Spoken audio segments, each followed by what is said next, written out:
Hello दोस्तों, नमस्कार। मैं क्रांतिकारी गोविंद आपके समक्ष लाया हूं फिर से शानदार टॉपिक। आज का टॉपिक जो है दोस्तों बहुत ही मस्त होने वाला है और वो टॉपिक है बिजली के कड़कने से, बिजली के ज़मीन पर गिरने से। अगर मैं आपसे एक क्वेश्चन पूछूं दोस्तों, आखिर बिजली ज़मीन पर क्यों आती है, कैसे बनती है बादल वाली बिजली, और उसके गरजने पर इतनी तेज़ी से आवाज़ क्यों होती है। अगर मैं आपसे ये कहूँ कि भाई आवाज़ बाद में आती है, पहले बिजली की चमक आती है, और मैं कहूं क्या एक ही स्थान पर बार बार बिजली आती है, या फिर मैं कहूं क्या इस बिजली को स्टोर किया जा सकता है अपने काम के लिए, या फिर हम यूं कह लें कि जो बिजली कड़कती है उसमें इतना तेजी से आवाज़ क्यों होती है। ये बहुत सारे सवाल हैं दोस्तों जिन्हें हमें जानना बेहद आवश्यक होता है। एक आम जिंदगी में भी ये हमारे लिए बेहद आवश्यक होती है, क्योंकि हम देखते हैं किसी व्यक्ति पर गिर जाती है तो उसे कौवा बना देती है, कोयला बना देती है, किसी जानवर को जला देती है, कई बार व्यक्ति अधजला रह जाता है, कई बार बिल्डिंगों को ध्वस्त कर देती है। कई बार हमें यह भी जानना चाहिए कि आकाश में जो जहाज उड़ते हैं क्या बिजली का इम्पैक्ट उन पर भी होता है। तो चलते हैं शानदार टॉपिक के साथ। पहले हम ये देखते हैं आखिरकार ये थंडर स्टॉर्म होता क्या है। ठीक है, इनमें कैसे कैसे तड़क चालक काम आते हैं, कैसे कैसे कंडक्टर काम आते हैं, जानते हैं। तो आइए दोस्तों शानदार टॉपिक के साथ। तो सबसे पहले तो मैं आपको ये बता देता हूं कि जब हम इसके बारे में पढ़ते हैं तो ये तो सामान्यतः हमें पता होती है कि भाई जो साउंड होता है उसकी जो स्पीड होती है वो 330 मीटर प्रति सेकंड होती है, और जो लाइट होती है उसकी जो स्पीड होती है दोस्तों वो 3 × 10⁸ मीटर प्रति सेकंड होती है। इसका मतलब प्रकाश की स्पीड ज्यादा है और साउंड की जो स्पीड है वो कम है। तो कम स्पीड वाला बाद में आएगा और तेज स्पीड वाला पहले आएगा। तो प्रकाश पहले चमकेगा और आवाज बाद में आएगी। अब ये बनती कैसे, जैसा कि आप देख ही रहे हो, ये बिजली तड़कती हुई बिजली है। तो इसके बारे में सबसे पहले हम ये जानेंगे, जैसे गर्मी का जो मौसम होता है, हम अपने आमतौर पर गर्मी के दिनों में देखते हैं, तो गर्मी के मौसम में हाई टेम्परेचर होता है, और हाई टेम्परेचर होने की वजह से हाई बाष्पीकरण होता है, और हाई बाष्पीकरण की वजह से भाप जो होती है वो संवहन के द्वारा ऊपर की ओर जाना स्टार्ट हो जाती है।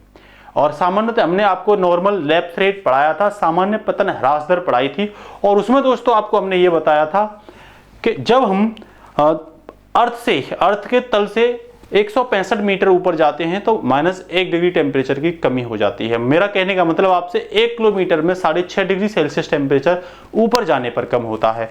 तो ये बाष्प की बूंदें जब ऊपर जाती हैं तो निरंतर 1 किलोमीटर पर 6.5 डिग्री सेल्सियस टेम्परेचर कम, और ये और अधिकतम ऊंचाई पर हो जाते हैं तो वही बाष्प की बूंदें बर्फ का रूप ले लेती हैं और वो ठंडी हो जाती हैं, जिससे बादलों का निर्माण होता है। और ये बादल जब बनते हैं, और मैंने बताया था आपको लो प्रेशर का केंद्र होता है, तो हवाएं एक दूसरे से क्या करती हैं, एक दूसरे से टकराती हैं। तो ये जो बूंद बनी है, बर्फ की जो बूंदें बनी हैं वो आपस में टकराती हैं, और टकराने की वजह से दोस्तों उनमें घर्षण क्रिएट होता है। क्या क्रिएट होता है? घर्षण क्रिएट हो जाता है, और ये आयनिक हो जाती हैं, प्लस और माइनस आयन में टूट जाती हैं, जैसा कि आप देख ही रहे हो।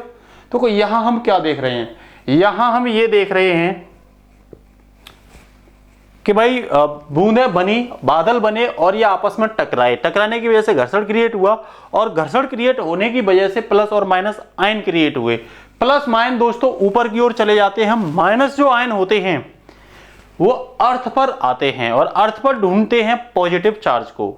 तो पॉजिटिव चार्ज कैसे मिलता है? देखो, अर्थ पर मैंने ऑलरेडी पहले बताया लो प्रेशर का केंद्र होता है, तो हवाएं एक दूसरे से की ओर टकराती हैं, जिससे घासें भी क्या आती हैं, जो घास और पेड़ वगैरह होते हैं, वनस्पतियां होती हैं, आपस में टकराती हैं और फ्रैक्शन क्रिएट करती हैं, घर्षण क्रिएट करती हैं, और घर्षण क्रिएट होने की वजह से वहां पर इलेक्ट्रिसिटी जनरेट होती है, मतलब प्लस और माइनस आयन जनरेट होते हैं, जिससे पॉजिटिव जो आयन होते हैं दोस्तों वो ऊपर रहते हैं, और नेगेटिव आयन जो होते हैं वो अर्थ में चले जाते हैं। और यही ढूंढ रही होती है ऊपर से आने वाली कड़कती हुई बिजली, क्योंकि वो खुद नेगेटिव होती है और वो ढूंढ रही होती है पॉजिटिव चार्ज कहीं भी मिल जाए। तो वो तेजी से अर्थ की ओर आने का प्रयास करती है, आती है, क्योंकि उसे पॉजिटिव चार्ज घास के टकराने से, फ्रैक्शन क्रिएट होने की वजह से मिल जाते हैं, जिसका नेगेटिव चार्ज अर्थ में चला जाता है। तो यहां अर्थ पर इनको नॉर्मली क्या मिल जाता है, पॉजिटिव चार्ज मिल जाता है, जैसा कि आप देख ही रहे हो। देखो ये आप देखिए, बूंदें टकराई आपस में, लाइटनिंग हुई पॉजिटिव और नेगेटिव में, पॉजिटिव चार्ज ऊपर की ओर मूव कर गया, नेगेटिव चार्ज नीचे आ गया, और देखो यहाँ वेजिटेशन घास वगैरह की वजह से टकरा कर यहाँ ऑलरेडी पॉजिटिव चार्ज था, क्योंकि यहाँ नेगेटिव और पॉजिटिव दो बने थे, नेगेटिव अर्थ में चला गया, पॉजिटिव ऊपर रह गया, ठीक है ना। तो यहाँ इस वजह से स्टैटिक करंट क्रिएट होता है। क्या होता है? स्टैटिक करंट क्रिएट होता है, और उस स्टैटिक करंट की वजह से लाइटनिंग अर्थ की ओर मूव करती है। जब मैं आपको यहां दिखाने की कोशिश कर रहा हूं तो देखो, ये जो स्टैटिक करंट होता है, इस बिजली में जो अर्थ पर आती है, इसमें वोल्टेज की अगर हम बात करें तो 10 करोड़ वोल्टेज होती है, कह सकते हो आप 100 मेगावाट। ये इतनी हाई वोल्टेज है दोस्तों। जबकि हम अपने घरों की बात करते हैं तो केवल 220 वोल्टेज पर जो हमारा मीटर होता है उससे अन्य हमारे जो इलेक्ट्रिकल टूल्स होते हैं वो चलते हैं। और ये तो कितनी है, एक करोड़, मतलब 10 करोड़ वोल्टेज। काला कौवा बन जाएगा जिस पे भी गिरेगी, कौवा बनना उसका तय है, आदमी हो या जानवर। तो इससे बच के रहिए। दूसरी बात, मैं अब इसमें हीट की बात करता हूं तो देखो 27,000, कितनी हीट, 27,000 डिग्री सेल्सियस इसमें हीट होती है। जबकि नॉर्मल दोस्तों हमें अपने जो नॉर्मल जो हमारे जो टूल्स होते हैं वो नॉर्मल हीट पर ही चल जाते हैं। या मैं हीट की बात करूं सन की, तो सन के जो आउटर पार्ट की हीट होती है वो 6,000 डिग्री सेल्सियस होती है।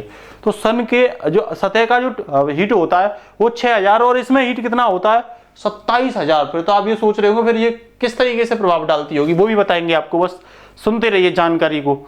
मैं करंट की बात करूं तो इसमें 10,000 एम्पियर का करंट होता है, जबकि नॉर्मल हमारे फ्रिज हैं, कूलर हैं, ये सब 5 एम्पियर पर चल जाते हैं। तो आप अनुमान लगाइए इसमें एम्पियर कितना। बस फर्क इतना है कि इसका जो समय होता है दोस्तों वो मात्र 0.0005 सेकंड के लिए ये अर्थ पर आती है। उतरे में तो ये अर्थ में अंदर चली जाती है, मतलब इन्हें पॉजिटिव चार्ज मिल जाता है और ये खत्म हो जाती है। ये 0.0005 सेकंड के लिए ही रहती है, इसीलिए इसका प्रभाव इतनी हाई एम्पियर, इतने हाई हीट और इतनी हाई वोल्टेज होने पर भी उतना ज्यादा नहीं पड़ता है। तो दोस्तों ये जो बादल टकराते हैं, इन बादल टकराने के आधार पर ये जो लाइटनिंग होती है ये 3 प्रकार की होती है। कितने प्रकार की होती है? 3 प्रकार की होती है। सबसे पहले तो मैं आपको ये बताऊंगा, ये जो लाइटनिंग होती है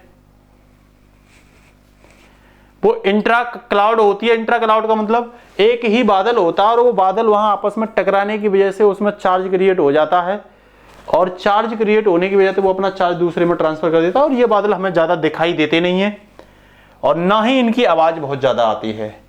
जब मैं क्लाउड टू क्लाउड की बात करता हूं तो कई सारे बादल आपस में टकराते हैं, चार्जिंग होकर के इनमें आवाज भी आती है। तो ये होते हैं, ये थोड़ा दिखाई भी देते हैं, लेकिन ये रहते ऊपर ही है, क्लाउड से क्लाउड, बादल से बादल। तो इन बादलों में आवाज तेज आती है और इन बादलों में लाइट भी दिखाई देती है। मैं बात करता हूं ग्राउंड टू ग्राउंड वाटर, तो क्लाउड टू ग्राउंड, तो ये ऊपर बनते हैं और जमीन पर आते हैं, इनको वज्रपात कहते हैं। इसी को हम बिजली का चमकना कहते हैं। यही जो मैंने अभी डिस्कशन किया था, यही वो बिजली है जो अर्थ पर आती है। जैसा कि आप देख रहे होंगे ये अर्थ पर आ रही है। अब बात आती है, इसे वज्रपात भी कहते हैं, ध्यान रखना, इसे क्या कहते हैं, वज्रपात भी कहते हैं। अब बात आती है दोस्तों कि ये जो बिजली है, इस बिजली के चमकने में आखिरकार आवाज क्यों आती है? तो सिंपल सी बात है, मैंने आपको बताई थी, इसकी जो हीट होती है वो 27,000 डिग्री सेल्सियस होती है। और जब ये ठंडी बूंदों से टकराती है तो हम वैसे ही नॉर्मल देखते हैं कि जैसे हम कढ़ाई जो होती है हमारी, उसमें तेल डला होता है और उसमें सब्जी डालते हैं तो छुम सी आवाज कर जाती है काफी तेजी के साथ, जबकि वो छोटी सी कढ़ाई होती है और उससे जो तेल और उसकी जो बूंदें होती है वो दूर हटना स्टार्ट हो जाती हैं। वैसे ही जब ये वायुमंडल में आती है 27,000 डिग्री सेल्सियस की, तो जो ठंडी हवाएं होती हैं वायुमंडल में जो बर्फ होती है, वो हवाएं इसके टेम्परेचर से अलग होने का प्रयास करती हैं और बहुत तेजी के साथ क्या आती है, हमें आवाज महसूस होती है। इसका एक एग्जाम्पल आप देख सकते हो, जैसे पानी होता है ठंडा, उसमें अगर लोहे की गर्म रॉड हम डाल दें तो एकदम झर्राटे के साथ क्या आएगी, आवाज आएगी। तो इसीलिए इसमें आवाज आती है कि इसमें हीट ज्यादा होती है और वायुमंडल में जो होती है हीट वो जो ठंडा होता है, इसीलिए उसमें जो हवाएं होती हैं, नम हवाएं, वो दूर हटने का प्रयास करती हैं और ये आवाज करती हुई चली जाती है। तो देखो आप देख रहे हैं कढ़ाई में, ये इस तरीके का यहां देख रहे होंगे। अब बात आती है कि इस हीट से कैसे बचा जा सकता है, इस हीट से आखिरकार कैसे बचा जा सकता है। तो एक वैज्ञानिक थे बेंजामिन फ्रैंकलिन। तो बेंजामिन फ्रैंकलिन ने यह बोला था कि भाई इन्होंने एक लाइटनिंग रॉड का निर्माण किया था, या इसे लाइटनिंग कंडक्टर भी कह सकते हैं, जिसे तड़ित चालक भी आप कह सकते हो। ये बनाया इन्होंने। ये किस धातु का बनाया था? कॉपर धातु का। जैसा कि आप देख ही रहे होंगे, ये लाइटनिंग कंडक्टर है तड़ित चालक का। तो ये क्या होता है, एक प्रकार से ग्राउंड से इसका कनेक्शन होता है, ऊपर कॉपर से लगा देते हैं और इसे ग्राउंड से जोड़ देते हैं। तो ग्राउंड से जोड़ने पर ये ग्राउंड को हाई वोल्टेज का सिंक बना देता है, चार्ज सिंक बना देता है। और लाइट जब इस पर आती है तो ये जमीन में तेजी के साथ चली जाती है। जरूरी है कि उस जमीन लाइट को इतनी हाई स्पीड वाली, हाई वोल्टेज वाली और हाई एम्पियर वाली लाइट को जमीन में जाना होता है। तो उसके लिए ये क्या करता है, ग्राउंड तैयार करता है। तो ये किसने किया था? तो ये फ्रैंकलिन ने किया था। आप देख ही रहे होंगे, बड़ी बड़ी जो बिल्डिंगें होती हैं उनमें इसी तरीके की तड़ित चालक बना देते हैं, जिससे कि जो भी लाइटिंग होती है तो वो एक साइड से होती हुई जमीन में, अर्थ में, मतलब ग्राउंड में चली जाती है। देखो आप देख रहे हैं, घर की दीवारों को बचत करने के लिए यहाँ पर ये लगा दिया जाता है, ठीक है ना।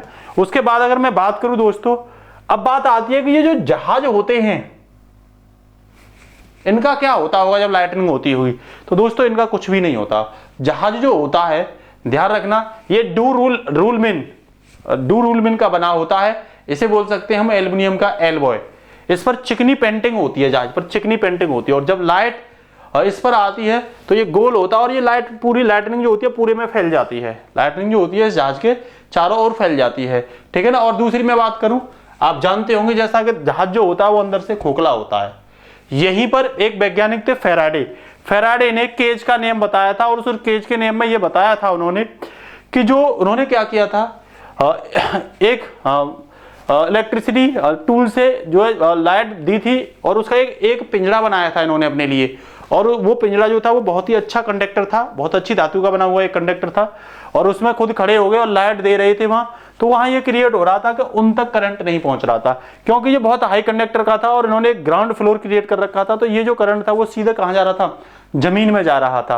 वैसा ही ये आप प्रयोग देख सकते हो इनका। क्यों?